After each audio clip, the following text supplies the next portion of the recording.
이더리움, 누구는 올해의 대장 코인, 누구는 올해 비트코인을 제칠 코인 등 최근 긍정적인 전망이 끊임없이 나오고 있습니다. 이렇게 전망이 좋으면 1600달러는 진작에 뚫었어야 했는데 현실은 상승 후 조정이 반복되고 있죠. 이러한 시기엔 호재도 호재지만 왜 상승을 못하는지 이유를 찾아봐야 합니다. 그래서 금일은 이더 투자자라면 꼭 짚고 넘어가야 할 호재 두 가지와 오르지 못하는 이유를 준비했으니 지금의 차트는 개미털기일까 혹은 정말 기술적인 문제일까 라는 의문을 해결해 드리겠습니다. 이더 투자에 관심이 있는 분이시라면 피디 끝까지 시청하시길 바라겠습니다. 먼저 첫 번째 호재입니다. 런던 소재 암호화폐 투자펀드 코인쉐어즈가 최근 총 운영자산 3,900억 달러 규모 자산운용사 소속 펀드 매니저, 즉 기관 투자자들을 대상으로 분기별 설문조사에 나섰는데 그들 중 응답자의 60%가 올해 이더의 강세를 전망한 것으로 나타났습니다. 전분기에는 약 40%의 응답자가 올해 이더의 강세를 전망한 데 비해 약 20%포인트 중간 수치인데 반면 암호화폐 대장주의 비트코인의 강세 전망은 30%로 이더보다 낮은 모습입니다. 추가적으로 기관 투자자들은 이더리움은 투자 심리가 극적으로 상승했으며 가장 매력적인 성장 전망을 가지고 있다라고 언급했습니다. 기관 투자자가 언제부터 진입했을지는 모르지만 확실히 이더에 대한 강력한 전망을 계속 언급하는 걸 보니 물렸거나 혹은 전망이 정말 좋다는 것 둘 중 하나인 것 같습니다. 이런 긍정적인 전망에 이어 두 번째 호재도 체크해 보겠습니다. 암호화폐 전문 매체 크립토닷컴이 발표한 2022 시장 보고서입니다.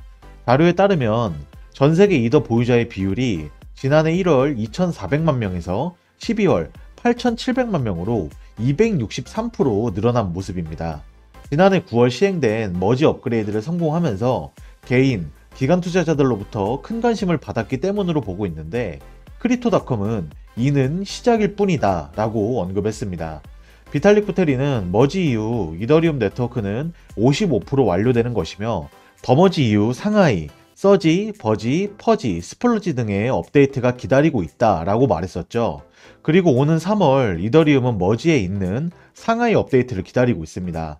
암호화폐 데이터 사이트 OK링크에 따르면 현재 이더리움 네트워크 내 스테이킹에 참여한 검증자는 50만 명 이상으로 예치된 이더리움은 약 1600만 개로 알려졌는데 이는 약 247억 달러, 하나로 약 30조 원에 달하는 금액입니다.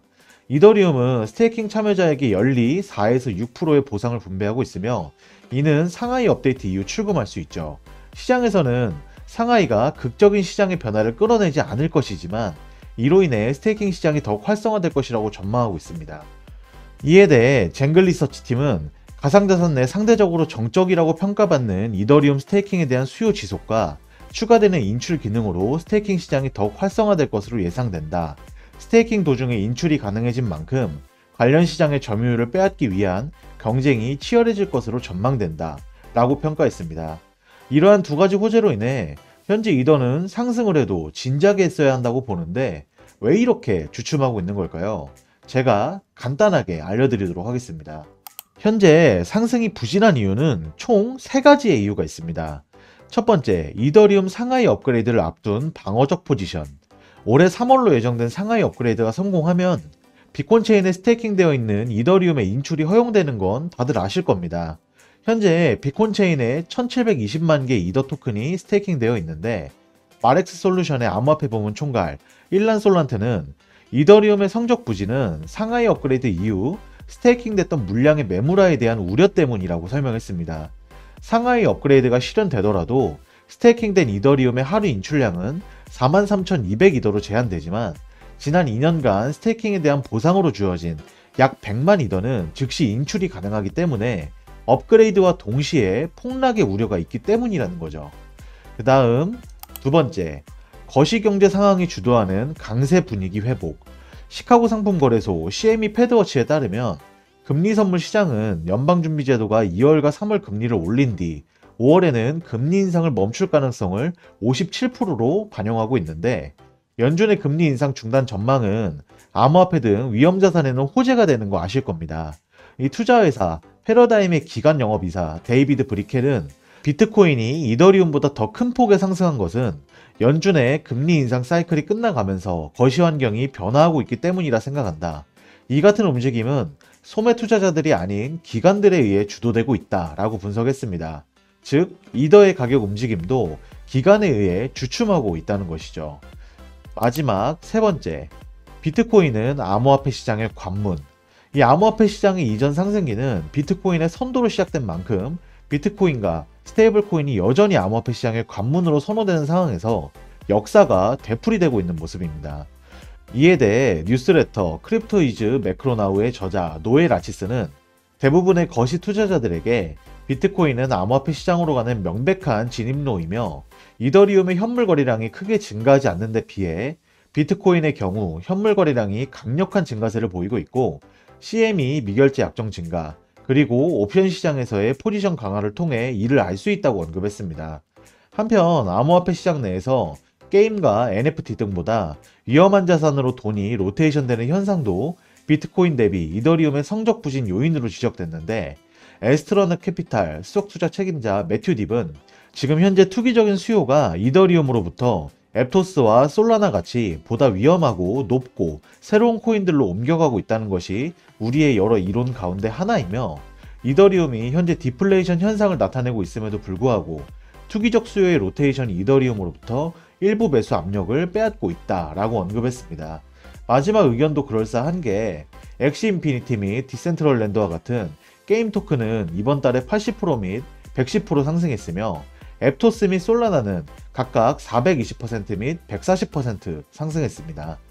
일부 이더 보유자는 상하이 업그레이드 이후 활동이 급증할 것으로 예상되는 리도 파이낸스 및 로켓풀과 같은 스테이킹 서비스와 관련된 토큰으로 돈을 회전시켰을 가능성이 크다는 것이죠. 이더가 디플레이션이 왔지만 이 상승하지 못하는 이유를 간단하게 정리해보면, 첫 번째, 상하이 업그레이드 후 스테이킹 이자 물량으로 인해 폭락 우려가 크다. 두 번째, 기관 투자자들 대부분이 거시적 환경 때문에 비트코인을 선호한다. 세 번째, 아직까지 시장은 비트코인과 스테이블 코인의 주도를 선호하며 이더의 수요가 앱토스, 솔라나, 엑시 인피니티, 디센트럴랜드 등 다른 코인으로 옮겨가고 있다. 이 정도로 정리가 되겠습니다. 이러한 이유로 아무리 이더가 호재가 좋아도 디플레이션이 와도 상승을 못한 이유였는데, 하지만 또 부정적인 결말만 있는 것은 아닙니다. 이 상하이 업그레이드 이후 스테이킹 이자 물량이 전보 매도가 되면 오히려 그때부터 이더가 시장의 상승을 이끌어갈 것이라는 게 대부분 전문가들의 의견입니다. 이 매도 압력이 없고 향후 전망이 좋으니 매수 압력이 계속 들어오는 개념인 것이죠. 이 부분에 대해선 다음에 한번 제대로 풀어드리도록 하겠습니다. 이상 금일 준비한 호재 두 가지와 이더가 오르지 못한 이유에 대한 브리핑은 끝이 났습니다. 아무래도 금일 브리핑 해드린 정보는 본업을 하시면서 바로바로 체크하실 수 없는 내용이고, 현실적으로 일하면서 이런 걸 챙겨본다는 건 굉장히 어렵다고 생각합니다. 그렇다고 해서 이런 정보를 놓치고 지나가면 내 피 같은 돈을 땅에 버리거나 내 자산을 불릴 기회를 놓칠 수 있겠죠. 나는 정보화 시장에서 살아남고 경제적 졸업을 이뤄내고 싶다 하시는 분들은 영상 하단의 고정 댓글에 저희 크립토피아 토론방, 소통방 링크가 있으니 소통방 문의하셔서 함께 정보 나눠보시길 바랍니다. 감사합니다.